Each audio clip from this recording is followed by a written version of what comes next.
You are Locked On Ole Miss, your daily podcast on the Ole Miss Rebels. Part of the Locked On Podcast Network, your team every day. Good evening, Ole Miss Rebel fans. We are getting ready to do a live reaction to the college football playoff rankings release that's going on. It'll happen right after this Kansas-Michigan State game that is on right now, and I will react in real time to it so you can look at exactly what's going on and all of that as well.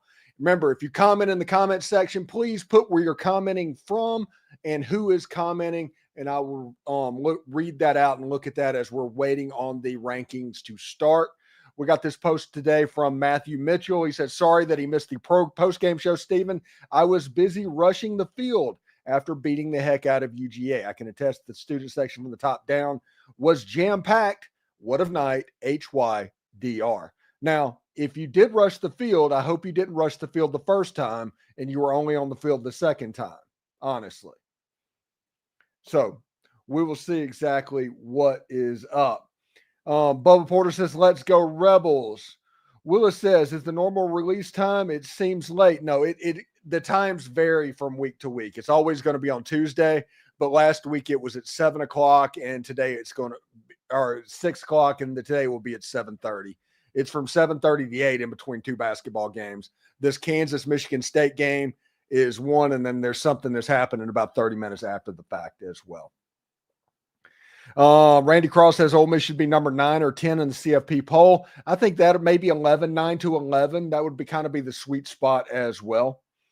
Tommy Kraft says, Mississippi here, buddy. I love watching your videos. Tommy, I'm so glad to have you, man. Thank you so much. I'm glad you're stopping by. Bobby Allen says, hotty toddy from Escondido, California. Welcome, Bobby. Tampa Zeke says, hotty toddy, y'all. Let's go Rebels. Tampa Zeke is obviously Zeke from Tampa. See, I'm smart enough to put that together all by myself.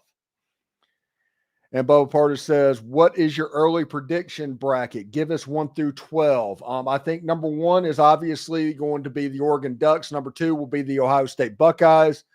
Number 3 will probably be the Penn State Nittany Lions, maybe, since Georgia fell down.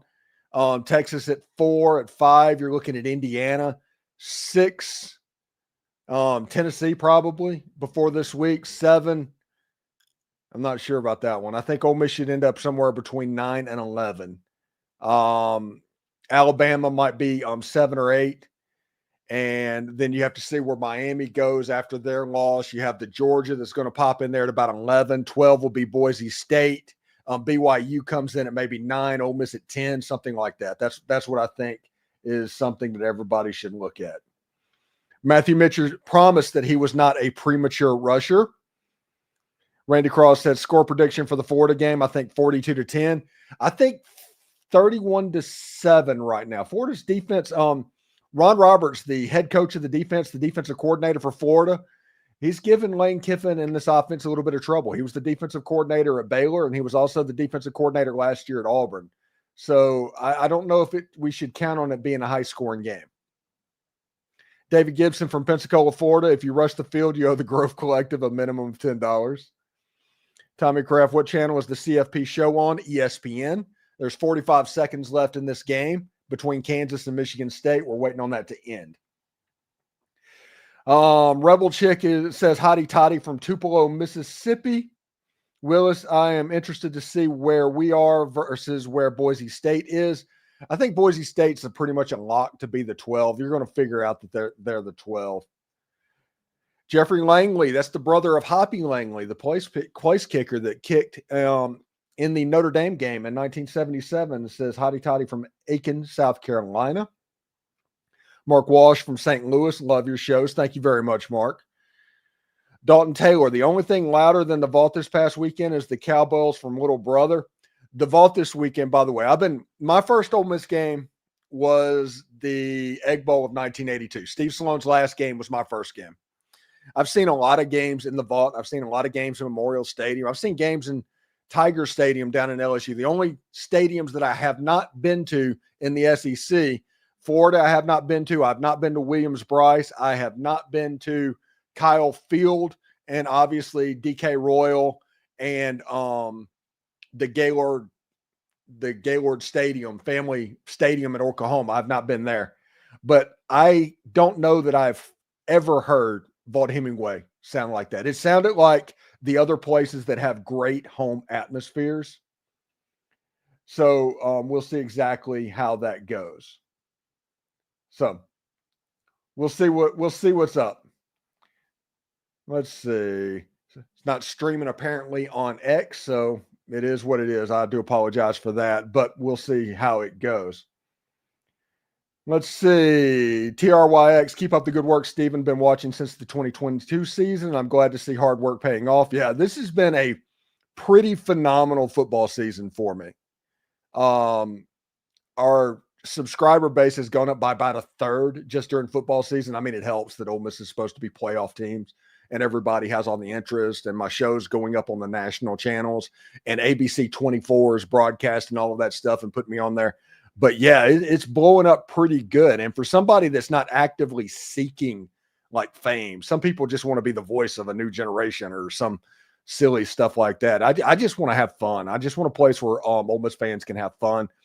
And I'm not actively looking to seek fame. If I was looking to seek fame, I would be in Oxford, Mississippi, walking around and everybody could see who I am. Jonathan Bennett, 12 is the floor, 9 is the ceiling. Rebels stay hot, and we can win it all without a doubt. And again, 29.7 seconds left in this game. They are doing the fouling thing right now. DD says BYU overrated. Yes, I do think they are. Mark Walsh, so it is correct that Indiana has not beat a team with a winning record. Indiana has not beaten a team that is receiving a single vote in the top 25. That means if Indiana loses a game, it's not one they're going to go from 5 to like 11 or 12. I mean, very much on the edge of making the playoffs, even at 11-1, because their schedule is such garbage. Gail Hanna says, Olive Branch here. I'm with you on watching Dial of Destiny. Yes, I'm going to watch Dial of Destiny this Friday, even though there is no game. Just to be sure, I'm going to help out with Caleb Cunningham where I can and help recruiting out as well. David Gibson, rushing the field 2 times cost us $350 given to Georgia. Dalton Taylor, call it selfish, but I'd rather have a home playoff game than be in the SEC championship. Yeah, home playoff game is, yeah, that's absolutely the stuff. All right, don't foul. Don't foul. They're fouling. 16 seconds left to go in the game. Birmingham Reb here, just getting my voice back. Congratulations, Birmingham Reb. Y'all showed out. The fans that were in Vaught Hemingway Stadium on Saturday showed out at a level. My whole life, we talked about 2003 as that special game whenever you talk about a Vaught Hemingway Stadium atmosphere. And that was just for a pop. When Travis Johnson intercepted the ball, Vaught Hemingway Stadium, the whole game was like that pop. So congratulations to Ole Miss fans on that one. I do wish I hadn't had my brain surgery to where my balance was all wonky, and going to a stadium is a problem, because that would have been awesome. Matthew Mitchell, worth it, David. Every penny. Sky Quillen says, hotty toddy from Corinth. If you see the mayor of Corinth, please tell him I said hello. Alan Ingram says, hotty toddy from Natchez, Mississippi here. All right. So we're going to take this. I'm going to do a quick couple of reads. And when we come back, we are going to react to the college football rankings, but right after this. So stick around. You know, Roy allows you, the fan, to have a say on who gets the NIL money. And here is what I absolutely love about Roy. You get your money back if that player transfers. Roy is helping our team stay intact, and it's actually good for the game long term. In Saturday's upset over the Georgia Bulldogs, Austin Simmons led in an absolutely massive drive, and everyone knows it. You can show your support for Austin Simmons by depositing a little appreciation into that player's account on Roy. To do it, download the Roy app, and you can see what the logo looks like if you're watching on YouTube, or go to joinroy.com. Now, let's spotlight the Roy Locked On Player of the Week, Austin Simmons. I'm going to keep harping on this, but this guy is the future and why Roy exists to begin with. We're going to throw a little money into his account on Roy. So every contribution counts, $10, $20. It all adds up and helps keep your favorite players staying put. Join me and show some love for Austin Simmons. Download the Roy app or get on joinroy.com today. Use the promo code Locked On. That's all one word. It has every athlete from every team there, and there's no purchase necessary. Void where prohibited. Join Roy for full terms. Roy, support the players, change the game.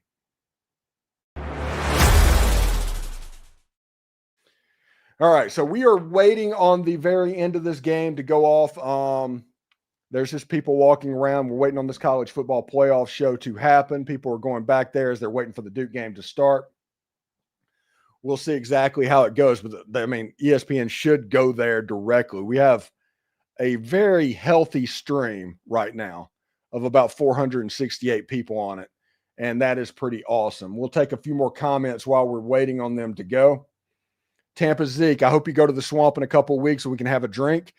Well, here's my thing, man. I am very superstitious, and Friday is going to require me watching Dial of Destiny. The pregame show is going to have to be 3 hours before the show. The postgame show, all of that stuff has to happen. And if I have to forego the Florida game in Gainesville, I'm going to do that because Ole Miss needs this game as much as they needed the Georgia game. And I don't know how much fun I would be, but Tampa, Zeke, we're going to have to get together. We'll have another meet and greet at the Brass Tap in Lakeland at some point. We'll have to talk with David Holly the next time he comes down. We'll do another meet and greet, and we'll meet everybody out at that. I told you, what are them Rebels going to do to Georgia? They just beat them down. They beat them down really well. It was pretty impressive. And listen to Tampa Zeke. He says, hit that like and subscribe button. I do appreciate that, Tampa Zeke, very much. So I've never been to a college game, but I went to a high school game, and it was raining, and I got poked in the eye with an umbrella from a lady sitting in the front. That sounds about right. Yeah, that's kind of how a high school game goes. Still waiting on, this is going to be, the top 25 show is starting now. All right, so we're going to be reacting about what's going on there. All right. Real quick before we go, when we come back, we're going to give you the exact ranking right after this. Get ready to tackle the NFL action with FanDuel, America's #1 sports book, because right now new customers can bet $5 and get $150 in bonus bets if you win. FanDuel Sportsbook gives you everything you need to place live bets on the NFL all in one place. This will be a fun week to bet on sports with a potential Georgia revenge tour on the horizon and Texas going to Arkansas. It should be fun. So when you get a hunch in the middle of the game, you can check out the latest stats, view play-by-play, and all of that stuff. Just visit FanDuel.com to join today. You'll get started with $150 in bonus bets if your first $5 bet wins. That's FanDuel.com. Never waste a hunch and make every moment more with FanDuel, an official sportsbook partner of the NFL. All right, that was awesome. I was able to get both of my commercial breaks in here. In 3 minutes, they're going to start doing the college football reaction show. So we'll see what's up. We'll continue to do this. David says, hotty toddy from Brandon. Mike Biggs is predicting number 9. Jason Mann is predicting 4. Okay. Braves Red, even if we aren't in the top 10, if we went out, we're in. Yeah, if Ole Miss wins out, the playoff predictor has Ole Miss at a 95% chance of making the college football playoff, and that's even before college football happens. So if anything weird happens, we'll see that. Douglas Sherman says, do you think we lose Aiden Williams? No, I don't. Honestly, he's going to be the guy next year. I think he's going to hang around, and he honestly deserves to be. He's a good player. President Nutt, I'm prepared to be number 13 just because they can. It doesn't matter. If Ole Miss wins out, they're in. It doesn't necessarily matter what they are tonight. G1 GB says, let's take over the swamp. That's pretty awesome. Kason Hubbard says, jersey combos for Florida. I think it's the same thing they wore at Arkansas and the same thing they wore against South Carolina. That's a superstitious thing that they're kind of going through right now. Debbie Monroe says, husband and I have tickets to Florida. Every away game we've been to, we won. All right, that's awesome. Superstitious all the way. If you have a routine that's working, you don't change that routine. All right, the rankings are about to happen. Let's see how it looks. First round of the playoffs is December 20th and 21st. It's on ESPN and TNT. Should be pretty good for the early quarterfinal games. Minute 25 seconds. They just fooled me with that. Let's see. Gage Clack says, how do you think we'll attack the portal next year? Heavy defense or more weapons for Austin Simmons? I think weapons on offense is going to be pretty high school homegrown, honestly. I think Ole Miss is going to get Caleb Cunningham, and I think he's going to end up starting. I think Caleb Lee's going to be there. Aiden Williams is there. Shakai Mills-Knight, Logan Diggs, Austin Simmons at quarterback with potentially Walker Howard backing him up, because I don't see any reason why Walker Howard would run off unless he just wants to go to Louisiana Lafayette. Defensively, they have to replace it. So the transfer portal, they're probably going to use to replenish the defense where they can. Just what we're thinking about there. So we'll see how it goes. We got about 30 seconds into the reveal show and see exactly how it's going. Pierce Morrison, hottie toddy from Korea. It's awesome. Hope you're checking out AFN and enjoying it, buddy. I got my start interviewing David Cutcliffe on AFN La Maddalena, interviewing him at like 8 o'clock at night to get him at noon. So that's how I got my start, and that was my connection to working at Ole Miss and getting on the staff, and all that was an interview I did with David Cutcliffe on at AFN La Maddalena. So the college football playoff rankings are finally going to go. We're only going to be able to hang around here for about, 5 or 10 minutes. So I hope everybody is prepared for what is going on. Reese Davis, Booger McFarland, Joey Galloway, and Greg McElroy telling us all sorts of great stuff. Although I probably should turn on subtitles, but I'm just not going to. They're doing the playoff explainer right now that they're going to have to do every single time, because this is a weird formatted playoff with bye weeks and automatic bids and all of that to ensure that each conference gets the most amount of money. The first, second, third, and fourth seed has to be conference champions, and the top four are getting those automatically, and then you have the at-large bids that fill in after that. That's the way it works. We are all in on the playoff rules right now. Again, thanks for everybody coming out and talking about this. We'll see how this goes. All right, they're putting up the rankings list. They're going to start ranking. The one thing to look for is where the South Carolina ends up. Number 25, Tulane, the Green Wave, make it in the top 25. That's pretty cool. I'm a closet Tulane fan. 24 is Army. They moved up one spot. That's fine. Boise has to lose a game before Army can take their spot as a group of 5. Missouri at number 23. That is interesting. Missouri completely lucked out of their last football game. LSU 22. They dropped down 7 spots. We'll see what's up now. There's a heavy SEC. Ooh, South Carolina comes in at 21. That's awesome. That is a good spot for Ole Miss with South Carolina being at 21. That is a legit good spot. That makes me feel pretty good about where Ole Miss might end up. Now, the next thing is to find out where Georgia is, because Ole Miss should be right ahead of Georgia in this ranking. So 21, South Carolina. South Carolina is sneaky going to be one of the biggest wins of the season for Ole Miss. It's going to be the thing that helps Ole Miss host, is beating South Carolina. Clemson at number 20. That South Carolina-Clemson game looks like it's going to be fun, doesn't it? I can't wait for that. That's going to be a lot of fun. Number 19, Louisville. So I think in the last playoff rankings, Ole Miss was 16. So, and after beating Georgia, like I said, I'm expecting somewhere between 9 and 11 or 12. Number 18, Washington State, which is getting a group of 5 bid. This is the team that would threaten Boise State, honestly. It wouldn't be Army, it would be Washington State, because they are the group of 5 team. Colorado at number 17. BYU's threat. If BYU drops a game, Colorado might be right there to take it over. This 16 is where Ole Miss was last week. Who is going to be in that 16 spot? Who is going to be in that 16 spot? Apparently, they're really happy talking. Kansas State at number 16. They moved up 3 spots. They're 7-2, ahead of Colorado, by the way. That's a Big 12 story worth keeping an eye on, honestly, if we're going to be real about it.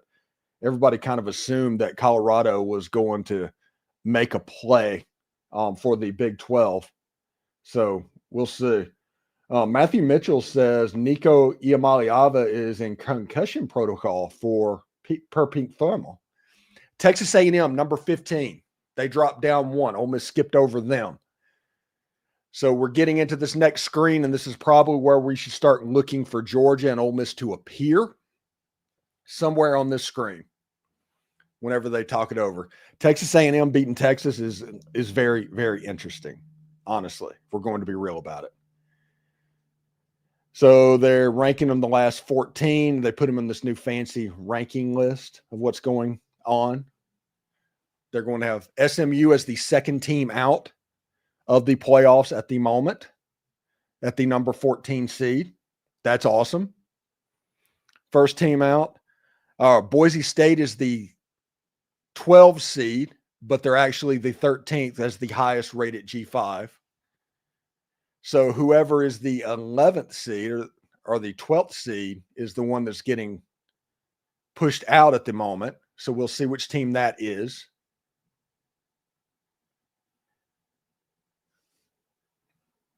That Boise State lost to Georgia is the first team out as the 12 seed. So that means expect Ole Miss to be the 11 or the 10 seed coming up, which is exactly where we thought they would be, if we're going to be honest at this point. Still a ton of football left to be played. We'll see exactly how it goes. UGA losing that game in such a dominant fashion. Georgia is going to have to beat Tennessee to get into playoff position. Georgia controls their own fate. They absolutely control their own fate, but they have to beat Tennessee to do it. Now, I do expect that Georgia is going to come out in Athens and handle business, but we'll see exactly how it goes. So we're looking at the number 11 seed, which would be at the bottom part of the graphic or of the tournament. Ole Miss. Ole Miss, the number 11 seed. That's exactly where they need to be. They are in playoff territory. Beat Florida, beat Mississippi State. Those guys are going to the dance. Now, the goal is to try and move up about 3 spots into that 8 seed. If you can get into that 8 seed, you're into hosting territory, and that's what Ole Miss is trying to do.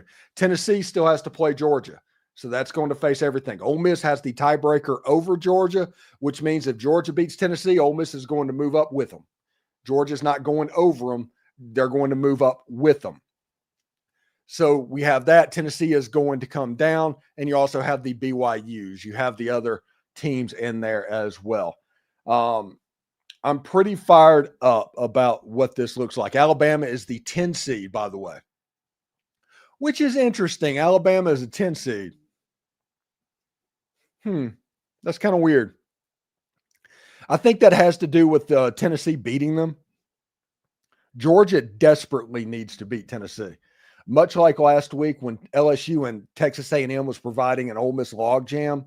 Ole Miss cleared out that LSU. They cleared out Texas A&M that they could jump over them with a victory over Georgia. Georgia needs to beat Tennessee to clear that logjam out as well. Number 4 seed is Miami, who came in as the number 9 team in the playoff rankings. They just are where they are. The Big 12 is going to be in there as well, including BYU to go with Texas and Oregon. So we are going to get out of here. I hope you enjoyed this. We're going to do this again next Tuesday as well. It was awesome to hang out with everybody. And tomorrow on the show, we talk about the scenarios for Ole Miss to what they need over the next couple of weeks and specifically this weekend. How does Ole Miss win the bye week? We talk about that a little bit as well. So I'm Steven Willis. This has been the live reaction for Locked On Ole Miss. Take care, everybody. We'll see you tomorrow.